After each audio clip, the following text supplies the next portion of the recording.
Hello friends, welcome to honey GS academy daily current affairs with general studies. So December 5th మనకి ఇంకోటి December 4th మనకి navy day అని చెప్పేసి discuss చేసినాం కదా. థీమ్ కూడా ఉంది.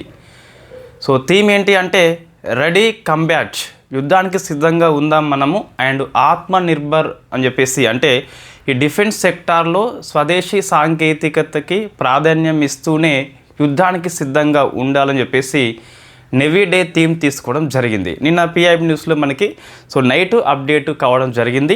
సో అదొకటి మనం యాడ్ చేసుకోవాలి. డిసెంబర్ 5th ఇస్తే మనకి ఇంటర్నేషనల్ సాయిల్ డే అని చెప్పేసి పిలుస్తాం. సో మృత్తికా దినం అని చెప్పేసి ఈనాడు పేపర్లో కూడా మనకి వచ్చింది. సో థీమ్ ఏంటి అంటే good soils for good cities. అంటే మనం ప్రజెంటు గ్రామీణ ప్రాంతం నుంచి పట్టణ ప్రాంతానికి వలసపోతున్నాం. దాన్ని మనం పట్టణీకరణ అని చెప్పేసి పిలుస్తాం కదా. పట్టణీకరణ నేపథ్యం లోపల అర్బనైజేషన్ పాయింట్ ఆఫ్ వ్యూలో ఈ సాయిల్ యొక్క హెల్త్ కూడా పట్టించుకోవాలని చెప్పేసి థీమ్ తీసుకోవడం జరిగింది. నేలల పరిరక్షణ అనేది ఎంత అవసరమో ఈ థీమ్ నొక్కి చెప్తుందా అంటే అవును అనే చెప్పాలి. సో నెక్స్ట్ మనకి ఇంకేమైనా ప్రోగ్రామ్స్ ఉంటే ఈరోజు పిఐబి న్యూస్లో అప్డేట్ అయితే మనం డిస్కస్ చేద్దాం. నెక్స్ట్ అండి science and technology. So Russia అధ్యక్షుడు వ్లాదిమిర్ పుతిన్ ఇండియాకి వచ్చిండు. ఒకరోజు ముందుగానే ఈ రొసాటమ్ సంస్థ అని చెప్పేసి ఉంటుంది. ఈ న్యూక్లియర్ పవర్ని డీల్ చేస్తుంది రష్యా లోపల ప్రభుత్వ రంగ సంస్థ. అది భారతదేశంలో మనకి కూడంకులం అని చెప్పేసి తమిళనాడులో ఉన్న ఒక న్యూక్లియర్ పవర్ ప్లాంట్ అండి. దీనికి మొత్తం 6 యూనిట్స్ ఇది. సో 6 యూనిట్స్లో ఇంటూ 1000 మెగావాట్స్ ఉంటుంది. ఈ న్యూక్లియర్ పవర్ ప్లాంట్ అనేది 6000 మెగావాట్స్ని ఉత్పత్తి చేయబోతుంది. అయితే ప్రజెంట్ మీకు కమిషన్ చేయబడినవి అంటే పనిచేస్తున్నవి ఆపరేషన్లో ఉన్నవి ఎన్ని అంటే 2 యూనిట్స్ మాత్రమే ఉన్నాయి. అంటే 2 units into 1000 is equal to 2000. అయినప్పటికీ ప్రజెంట్ ఆపరేషన్లో ఉన్న భారతదేశంలో అతిపెద్ద న్యూక్లియర్ పవర్ ప్లాంటు ఈ కూడంకులం ఫ్రమ్ తమిళనాడు అని చెప్పేసి చెప్పొచ్చు మనకి. అయితే ఇప్పుడు 3rd యూనిట్ కోసం అని చెప్పేసి ఈ న్యూక్లియర్ అణు ఇంధనాన్ని సరఫరా చేసింది. సో ఇది సరఫరా అయింది కాబట్టి మనకి వార్తల్లో వచ్చింది అండి. మొత్తము 6 యూనిట్స్ ఒప్పందం అని చెప్పేసి 1988లో జరిగింది. సో ఇది గుర్తుపెట్టుకోవాలి మనకి. 1988 అని చెప్పేసి ఈ రాజీవ్ గాంధీ ఉన్ను తర్వాత రష్యా అధ్యక్షుడు అప్పుడు ఎవరండి అతను ఈ మైకెల్ గోర్బచేవ్ అని చెప్పేసి పిలుస్తాం. ఈ Michael Gorbachev very famous. In fact ఆర్థిక సంస్కరణలకి ఫేమస్. ఒక రకంగా ఈ రష్యా అనేది విచ్ఛిన్నం అయిపోవడానికి కారణము ఈయన యొక్క రీఫార్మ్స్ అని చెప్పేసి కొంతమంది విమర్శ చేస్తారు. సో మన కారణాలు ఏమైనప్పటికీ 1988లో రష్యా మైకెల్ గోర్బచేవ్ ఇండియా ప్రధాని రాజీవ్ గాంధీ మధ్యలో జరిగిన ఒప్పందం ఫలితంగా ఈ కూడంకులం ప్రాంతం లోపల 6000 మెగావాట్స్ కలిగిన 6 యూనిట్స్ ఉత్పత్తి కావాలని చెప్పేసి ఒప్పందం చేసుకుంటే ఫైనల్లీ మనకి 2013లో ఫస్ట్ యూనిట్ స్టార్ట్ అయింది. 2016లో సెకండ్ అండి. ఈ ఇయర్స్ అవసరమా అంటే ఎస్ అవసరం. మనకి సైన్స్ అండ్ టెక్నాలజీ మన సిలబస్లో ఉంది. న్యూక్లియర్ డీల్స్ అని చెప్పేసి సిలబస్లో ఉంది కాబట్టి ఎక్కువ మనం గుర్తుపెట్టుకోవాలి. ఇప్పుడు 3వ యూనిట్కి సరఫరా అయింది కాబట్టి ఇది కూడా ఆపరేషన్లోకి వస్తే రావచ్చు త్వరలోనే మనకి.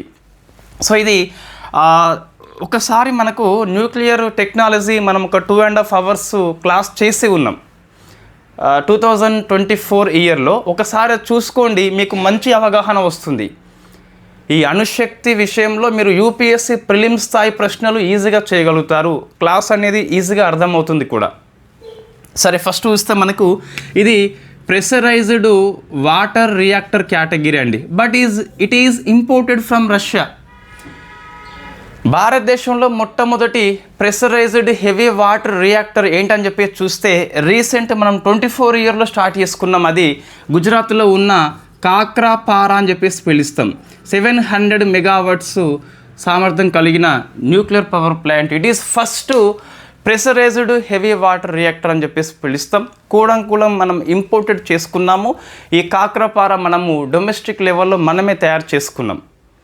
భారతదేశంలో న్యూక్లియర్ పవర్ ప్లాంట్ అనేది ఎవరు ఆపరేషన్ చేస్తారని చెప్పేసి అడిగితే nuclear power corporation of India limited అని చెప్పేసి చేస్తుంది. కాబట్టి ఈ Rosatom from Russia NPCI from India మధ్య ఒప్పందం ఫలితంగా ఇద్దరు ప్రధానులు, సో రష్యా, ఇండియా అని చెప్పేసి ఆ దేశాల పేర్లు మనం గుర్తుపెట్టుకోవాలి.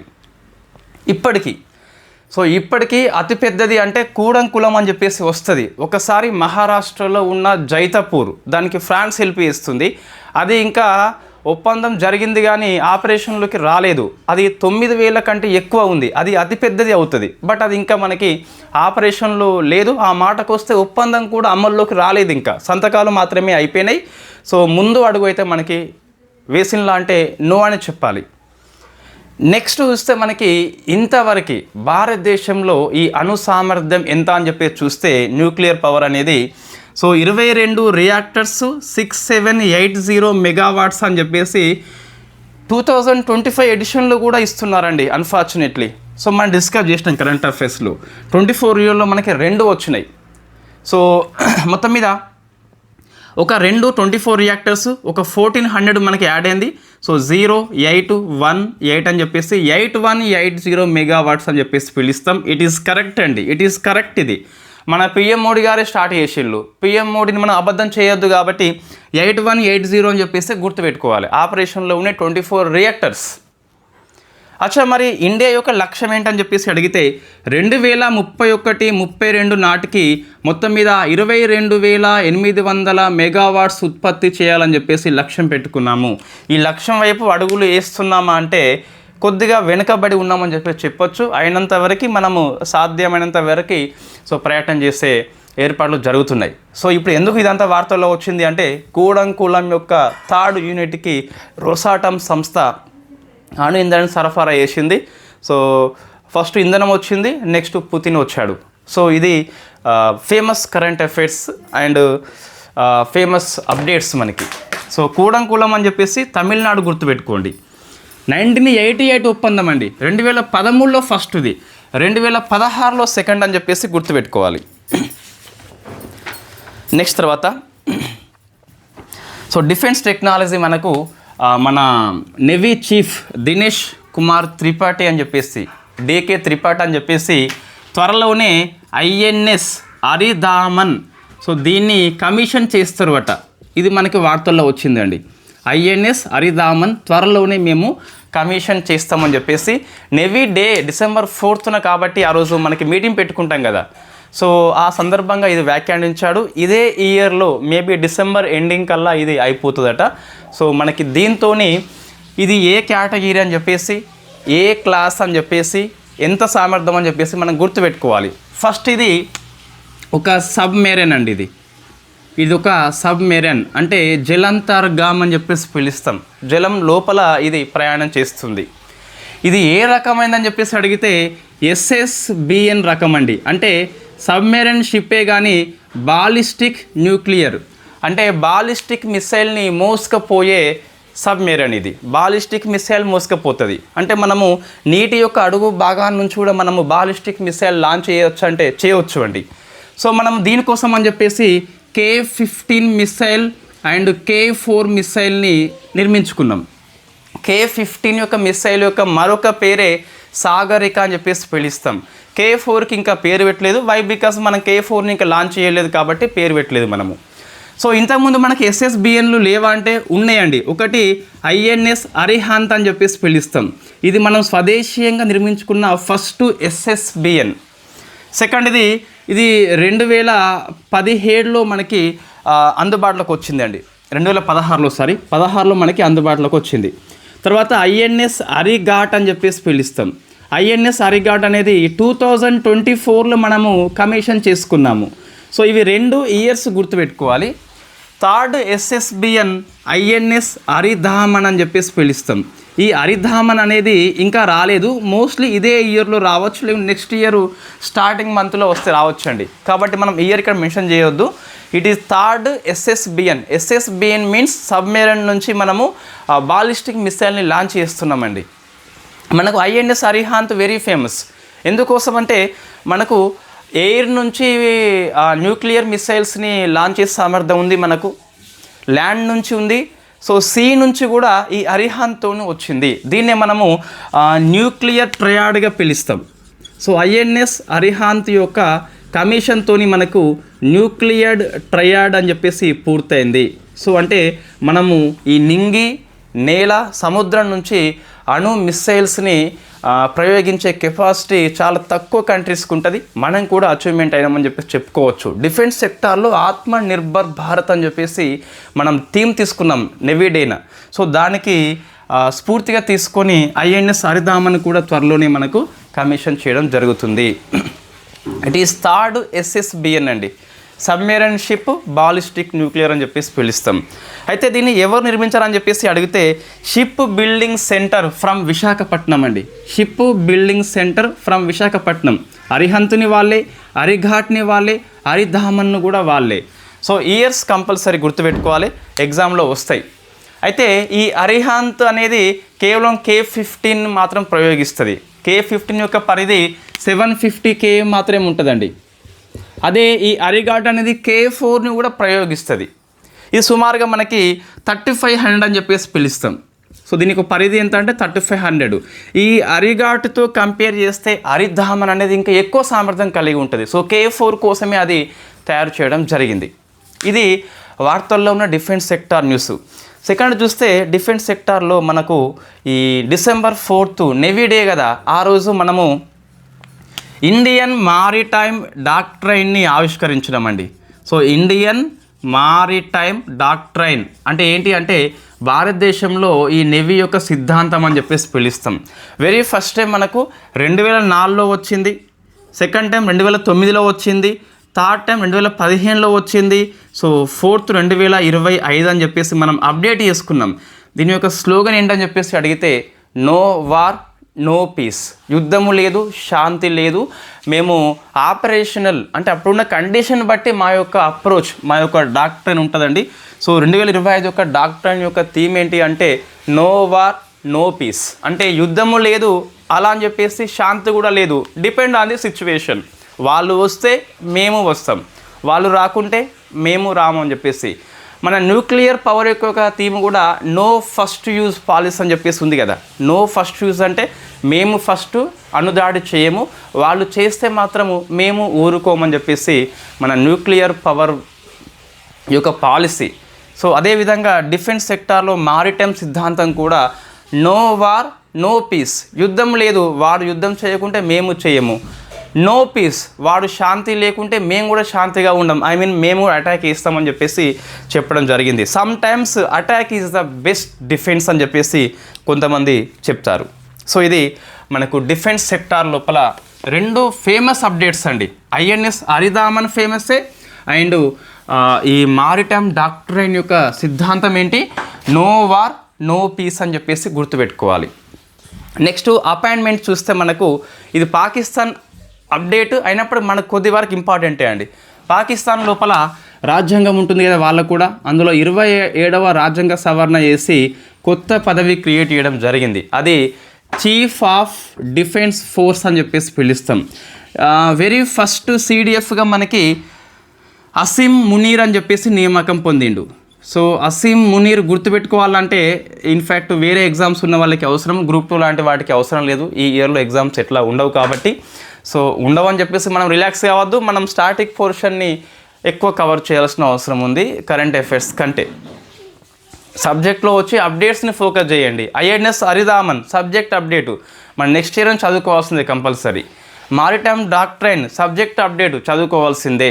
కూడంకులము subject update, it is the static portion. అది రేపు పొద్దున మనకి, ఇది ఈరోజు కరెంట్ అప్డేట్ అయితే రేపు పొద్దున స్టాటిక్ పోర్షన్ అని చెప్పేసి చెప్పొచ్చు. నెక్స్ట్ 2 పుస్తకాలకి అవార్డ్స్ వచ్చినాయండి. సో పుస్తకాల పేర్లు మనము ఒకటి డిస్కస్ చేసినామండి. ఈ Duvvuri Subbarao famous RBI governor, అతను మాజీ governor. So just a mercenary, notes from my life and career. So Duvvuri Subbarao యొక్క బయోగ్రఫీ ఏం కాదు, సో ఆయన యొక్క అనుభవాలని రాయడం జరిగింది. జస్ట్ ఏ మెర్సెనరీ అంటే మీకు సమ్ మనీ కోసం పనిచేసే వ్యక్తి మాత్రం కాదు నేను, అంటే RBI గవర్నర్గా ఉన్నప్పటికీ దేశం కోసం పనిచేసిన అని చెప్పేసి ఆయన లైఫ్ని, ఆయన కెరియర్ని సో ఓపెన్ చేస్తూ రాసిన పుస్తకం అండి. ఈ పుస్తకానికి అవార్డు వచ్చింది. సో చాలామంది ఇన్ఫ్యాక్ట్ యూట్యూబర్స్ యొక్క లక్ష్యము మనీ అయి ఉండదు. ఎక్కువ మంది వాళ్ళ యొక్క ఫ్యాషన్ అని చెప్పేసి చెప్పవచ్చు. వాళ్ళ యొక్క ప్యాషన్ మనకి అది. వ్యూస్ మనీ ఎంత వస్తుందని చెప్పేసి సంబంధం లేదు. మనం number of times hours class చేసినామండి. ఇండియా ఎకనామీ అయితే 5.5 అవర్స్ ఉంటుంది. Space technology 3.5 hours, defence technology 3.5 hours, nuclear technology 2.5 hours, international relations affairs 3.5 hours, government policy 3.5 hours. So మనం కొన్నిసార్లు వీధుల్లోకి సెలవు పెట్టి ఉచితంగా చేయడం జరిగింది. సో అది కమిట్మెంట్ అండ్ ప్యాషన్ ఉంటేనే అలా చేయగలుగుతాం జనరల్గా. సరే, అది ఇప్పుడు మనకు అవసరం లేదు. కానీ నెక్స్ట్ చూస్తే ఇంకొక పుస్తకానికి కూడా అవార్డు వచ్చిందండి. పుస్తకాలు గుర్తుపెట్టుకోవాలి. అవార్డు అనేది పెద్ద ఫేమస్ అవార్డు ఏం కాదు. సో సుధామూర్తి, ఈమె చిల్డ్రన్స్ కోసం పుస్తకం రాస్తుంది. రాజ్యసభకి ఎంపీగా పనిచేస్తుంది కదా, సుధామూర్తి అని చెప్పేసి. సో ఆమె పుస్తకం చూస్తే మీకు గ్రాండ్ పా అని చెప్పేసి ఉన్నది. సో గ్రాండ్ పా యొక్క స్టోరీస్. సో గ్రాండ్ పా బ్యాగ్ ఆఫ్ స్టోరీస్ అని చెప్పేసి తాతల కథలని రాస్తూ చెప్పబడ్డ పుస్తకం అది. సో రెండు కూడా ఫేమస్ రచయితలు కాబట్టి ఇది పిల్లల మీద పుస్తకము, అది ఆర్థిక వ్యవస్థ మరియు అనే వ్యక్తిగత ప్రొఫైల్ మీద పుస్తకం అని చెప్పేసి గుర్తుపెట్టుకోవాలి. నెక్స్ట్ తెలంగాణ అండి. ఇంతకుముందు ఒక 65 గవర్నమెంట్ ఐటీఐలను, సో 65 గవర్నమెంట్ ఐటీఐలను సో ఇన్ఫ్యాక్ట్ ఈ టాటా టెక్నాలజీ లిమిటెడ్తోని మనం ఒప్పందం చేసుకొని వీటిని అడ్వాన్స్డ్ టెక్నాలజీ సెంటర్స్గా తయారు చేస్తున్నాం కదా. వీటికి మరొక 52 యాడ్ అయినాయండి. మొత్తం 117 అని చెప్పేసి పిలుస్తాం. సో అడ్వాన్స్ టెక్నాలజీ సెంటర్స్ అంటే ఐటీఐలని మరింత ఉన్నతీకరణ చేస్తూ ప్రభుత్వం నిర్ణయం తీసుకుంది. ఈ నెంబర్ కంపల్సరీ గుర్తుపెట్టుకోవాలి, 65 + 52 అని చెప్పేసి. రైట్, ఇది ఈరోజు గ్రూప్ 2 వాళ్ళు ఏం చదువుకోవాలి? మినిమం గ్రూప్ 2 వాళ్ళు అంటే ఈ డేస్ థీమ్ అనేది స్కిప్ చేయండి. కూడంకూలము, సో అది గుర్తుపెట్టుకోవాలి. Rosatom plus NPCI, Mikhail Gorbachev plus మన రాజీవ్ గాంధీ అని చెప్పేసి. సో థర్డ్ యూనిట్ అని చెప్పేసి 2000 మెగావాట్స్ ఆపరేషన్లో ఉన్నాయి. అతిపెద్ద nuclear power plant in India. Present చూస్తే ఇండియా యొక్క కెపాసిటీ చూస్తే ప్రజెంట్ ఇన్స్టాల్డ్ చేయబడ్డ capacity 8180 megawatts from 24 reactors. 6780 from 22 కాదు. 2031-32 నాటికి 22,800 మెగావాట్స్ మనము లక్ష్యంగా పెట్టుకున్నామని చెప్పేసి గుర్తుపెట్టుకోవాలి. ఐఎన్ఎస్ అరిదామన్ త్వరలో మనకి కమిషన్ చేయడం జరుగుతుంది. ఇదే ఇయర్లో లేదా నెక్స్ట్ ఇయర్ స్టార్టింగ్లో. It is INS Arihant class. It is 3rd SSBN. So మనకు దీన్ని విశాఖలో ఉన్న షిప్ బిల్డింగ్ సెంటర్ అని చెప్పేసి నిర్మించబోతుంది. సో వెరీ ఫేమస్ అండి. K4ను మనం ఇక్కడ లాంచ్ చేస్తున్నాం. ఇండియన్ మారిటైమ్ డాక్ట్రైన్ యొక్క థీమ్ ఏంటి అంటే నో వార్ నో పీస్ అని చెప్పేసి పిలుస్తాం. Sometimes attack is the best defence అని చెప్పేసి చెప్పొచ్చు. అపాయింట్మెంట్స్ అనేది నాట్ మచ్ ఇంపార్టెంట్. సో అవి డిఫెన్స్ SNT ఉంది కదా, అవి గుర్తుపెట్టుకోండి. మిగతా అన్ని స్కిప్ చేయండి. ఇంకేమన్నా ఉంటే ఈరోజు కరెంట్ అఫైర్స్ మనం రేపు డిస్కస్ చేద్దాం ఉదయం పూట. Thank you very much.